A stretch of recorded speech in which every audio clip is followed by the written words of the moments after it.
Hello students, now we start a new chapter getting to know plants. जब plants की बात आती है बेटा तो हम देखते हैं कि प्लांट्स को 3 कैटेगरी में डिवाइड किया हुआ है. First herbs, second shrubs and trees. Herbs की बात करेंगे हम तो plant with green and tender stems are called herbs. They are usually short and may not have many branches. They are also used for food, flavoring, medicine और perfume. यानी कि जो छोटे पौधे होते हैं, जो बहुत छोटे होते हैं, जिसमें बहुत ज़्यादा ब्रांचेस नहीं होती हैं, जो हमारे खाने की यूज़ में आती हैं, मेडिसिन बनाने की यूज़ में आती हैं, वो पौधे हमारे हर्ब्स कहलाते हैं. सेकंड बात करते हैं हम श्रब्स की. Some plants have the stem branching out near the base. The stem is hard but not very thick. Such plants are called shrubs. An area of cultivated shrubs in a park or a garden is known as a shrubbery. ऐसे पौधे जो बहुत छोटे तो नहीं होते हैं पर थोड़े से बड़े होते हैं, इनकी जो स्टेम होती है वो हर्ब से थोड़ी सी थिक होती है बट बहुत ज़्यादा थिक भी नहीं होती है. ये हमारे गार्डन वगैरह में आसपास के एरिया में हमें देखने को मिल जाते हैं. नेक्स्ट बात करते हैं हम ट्री की. Some plant are very tall and have hard and thick brown stem. The stems have branches in the upper part much above the ground. Such plants are called tree. They tend to be long-lived, some reaching several thousand years old. ऐसे पौधे जो बहुत thick होते हैं, बहुत ज़्यादा मोटे होते हैं, जो बहुत सारी ब्रांचेस रखते हैं और जो बहुत लंबे समय तक जीवित रहते हैं, बहुत साल इनकी उम्र होती है, मैनी ईयर्स, जो हमारे आसपास दिखते हैं, होते हैं और जिनकी ब्रांचेस हमारे यूज़ में भी आती हैं, तो ये ट्री कहलाते हैं. इसके बाद हम बात करते हैं क्रिमर्स एंड क्रिपर्स की. Plants that take support on neighbouring structures and climb up are called climbers. ऐसे पौधे जो किसी दूसरे पौधे के सपोर्ट से या किसी भी चीज़ के, किसी स्टिक के सपोर्ट से जो बिलोंग करते हैं, वो क्लाइंबर्स कहलाते हैं. Plants with weak stem that can not stand upright and spread on the ground और कॉल क्रिपर्स. ऐसे पौधे जो सिर्फ ज़मीन पे ही फैलते चले जाते हैं, जैसे आपने देखा होगा तरबूज के, आपने कभी देखा हो जो प्लांट्स होते हैं, और जो आपके टमाटो होता है, बहुत सारी चीज़ें आपने देखे होंगे. तो ये ना क्या होता है, ये आपके ग्राउंड में जो आपकी प्लांट फैलता है, ये फील्ड में मतलब आगे बढ़ता जाएगा, ये किसी स्टिक पे या किसी चीज़ पे आगे ग्रोथ नहीं करता है. बात करते हैं स्टेम की. The stem helps the water and minerals to go to leaves and other plants part attached to the stem through narrow tubes inside them. अब बात करते हैं स्टेम की. तो स्टेम में हम देखते हैं ये क्या करती है. स्टेम जो रूट होता है, रूट में हम जैसे पेड़ को, जब हम पौधे को वाटर देते हैं, तो हम अगर पेड़ के ऊपर पानी डालेंगे तो वो ग्रोथ नहीं करेगा. हम जनरली क्या, हम उसकी रूट में पानी देते हैं ना. तो जो रूट होती है, रूट में सारा पानी होता है, वहाँ से क्या होता है कि जो स्टेम होता है रूट से वाटर लेके और पूरे प्लांट को सप्लाई करता है.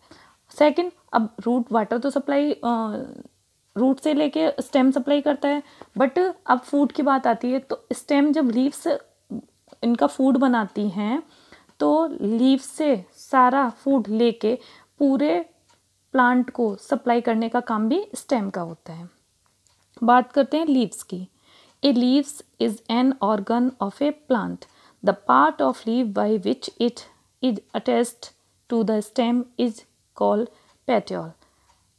जो हमारी लीव है वो एक बहुत मोस्ट इम्पॉर्टेंट पार्ट हमारे प्लांट का है. बात क्या होती है कि वाटर है और चीज़ें तो हम प्लांट को ऊपर से भी दे सकते हैं, उसको मिनरल्स वगैरह दे सकते हैं, बट जो प्लांट्स का खाना होता है, जो उसका फूड होता है, वो उसे खुद बनाना होता है। उसके लिए उसकी जो लीव्स होती हैं वही वर्क करती हैं। मैंने आपको भी बताया था प्लांट का जो फूड होता है वो लीव्स तैयार करती हैं, यानी कि लीव्स जो होती हैं वो हमारी प्लांट्स के सबसे इम्पोर्टेंट पार्ट में से एक है। वैसे तो सारे पार्ट्स इम्पोर्टेंट हैं। आप देख रहे होंगे इसमें कि जो स्टेम से जो लीव्स को जोड़ती हुई जो ये आपको पतली सी स्टेप दिखाई पड़ रही होगी, पेटियोल, इसको जो लीव्स को ब्रांच से जोड़ती है इसको बोलते हैं पेटियोल। और जो बीच में इसकी एक थिक आपको लेयर दिख रही होगी, ये मिडरिब, ये आपकी मिडरिब होती है। नेक्स्ट बात करेंगे हम लीव वेनेशन की। तो लीव ना 2 टाइप्स की होती हैं, एक होती हैं पैरेलल वेनेशन, एक होती हैं रेटिकुलेटेड वेनेशन। तो पैरेलल वेनेशन में क्या होता है, आपकी जो लीव्स होती हैं उस पर जो आपकी एक जो पिक्चर बनी होती है, इमेज जो बनी होती है, वो आप देख रहे होंगे स्ट्रेट होती है, लाइनिंग होती हैं, पैरेलल होती हैं एक दूसरे के। वहीं आप दूसरी तरफ देखेंगे, रेटिकुलेट में देखेंगे तो देखेंगे आप इसमें एक जाल टाइप का, नेट टाइप का बने होती है, ये घुमावदार होती हैं, तो ये रेटिकुलेट वेनेशन होती हैं। इसके बाद हम बात करेंगे ट्रांसपिरेशन की। Water comes out of leaves in the form of vapour by a process called transpiration. जैसे पौधे की जो पत्तियां होती, मैंने आपको पहले बताया लीव होता है, वो खाना बनाती हैं, पर उनके अंदर वाटर होता है। वाटर तो प्लांट रूट से लेके, स्टेम लेके और पूरे प्लांट को सप्लाई करता है। तो आप इसको एक एक्टिविटी के तरह से भी कर सकते हैं। आप एक काम कर सकते हैं कि आप एक छोटा सा पौधा लीजिए, उसके एक साइड की जो लीव्स हैं उनको कट कर दीजिए, उनको हटा दीजिए, और एक साइड की जो लीव्स हैं उनको एक पॉलीथीन से कवर कर दीजिए। आप उसको 2-4 घंटे कवर करके रखेंगे तो आप देखेंगे कि उस पॉलीथीन में पत्तियों के ऊपर, लीव्स के ऊपर वाटर की छोटी छोटी बूंदें आ गई, यानी कि वो जो पत्तियों के अंदर पानी था, तो गर्मी के कारण वो पानी कहाँ आ जाएगा, ऊपर आ जाएगा। जब भी जैसे हम अब कभी अपना हाथ को बंद कर लेते हैं तो हम देखते हैं ना, वो हाथ में हमारे नमी आ जाती है, तो यानी कि उसमें पानी क्या हो रहा है, वाष्प हो रहा है, उसका वेपर हो रहा है। इसके बाद हम बात करेंगे फोटोसिंथेसिस। मैं बार बार एक ही बात कर रही थी आपको कि पत्तियाँ, जो लीव्स हैं हमारी, वो पूरे पौधे के लिए खाना तैयार करती हैं। वो बनाती कैसे हैं, तो आप देखिए, leaves prepare their food in the presence of sunlight and A green coloured substance present in them. For this they use water and carbon dioxide from air, यानी कि जो एयर होती है उसमें जो कार्बन डाइऑक्साइड होता है उसकी उपस्थिति और सन की प्रेजेंटेशन में जो पत्तियां होती हैं वो क्या बनाती हैं, उनका जो ग्रीन कलर होता है वो मिलके क्या करते हैं, पौधों के लिए खाना तैयार करती हैं, और फिर वो स्टेम सारे उस खाने को पूरे प्लांट में सप्लाई करता है। तो ये जो पूरा प्रोसेस होता है ये फोटोसिंथेसिस कहलाता है। इसके बाद हम रूट की बात करेंगे। The root help in holding the plant firmly in the soil.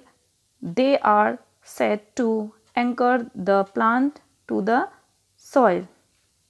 Root की बात करते हैं तो रूट हमारे प्लांट को एक जगह जो होल्ड करने में एक इम्पोर्टेंट उसका पार्ट होता है। रूट जमीन के अंदर प्लांट को नीचे अपराइट करने में उसकी हेल्प करता है। अब रूट की बात करेंगे, रूट के टाइप। तो रूट के 2 टाइप्स होते हैं, एक टैप रूट होता है, एक फेब्रस रूट होता है। टैप रूट में आप देख रहे हैं कि टैप रूट जो होता है वो स्ट्रेट होता है, वो ज़मीन में सीधा जा रहा होता है, उसकी बहुत ज़्यादा ब्रांचेस नहीं निकली हुई होती हैं। फेब्रस रूट में आप देख रहे हैं कि इसमें क्या है कि इसमें बहुत सारी रूट्स निकली हुई होती हैं, मेन इसमें कोई एक रूट नहीं होती है। आप देखें इसमें सिर्फ एक मेन रूट है और छोटी छोटी बहुत कम निकली हुई हैं, बट इसमें सभी रूट कैसी हैं, छोटी छोटी हैं। तो ये फेब्रस रूट होती है, उसमें बहुत सारी निकली हुई होती हैं, और टैप रूट में सिर्फ एक ही होती है। बात करेंगे flower. A flower is the reproductive structure found in plants. जो ये फूल होता है आपका, जो फ्लावर होता है, इसकी सबसे ज़्यादा इम्पोर्टेंस होती है हमारे प्लांट में। क्यों? क्योंकि आपको पता है कि प्लांट क्या, हम एक बीज डालते हैं उससे प्लांट होता है, एक शीट से प्लांट बनता है, पर वो शीट कैसे बनता है, तो जो प्लांट होता है, प्लांट में जो हमारी बड बनती है, बड से एक फिर फ्लावर बनता है, फ्लावर के बाद फिर उसमें छोटे छोटे बीज अंदर होते हैं, फिर उससे एक नया पौधा तैयार होता है।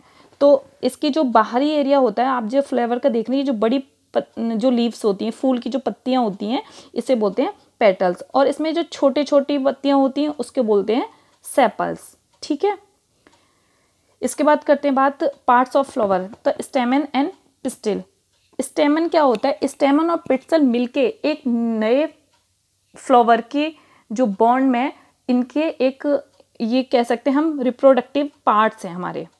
ठीक है, तो ये हमारे फ्लावर के पार्ट्स हैं। इसको हम नेक्स्ट चैप्टर इसका एक आएगा, हम उसमें इसको ज़्यादा अच्छे से पढ़ेंगे। Parts of स्टेमन, parts of pistol. Anther और फिलामेंट, ये पार्ट्स होते हैं आपके स्टेमन के। स्टाइल, स्टिग्मा एंड ओवेरी, ये पार्ट्स होते हैं आपके पिस्टल के।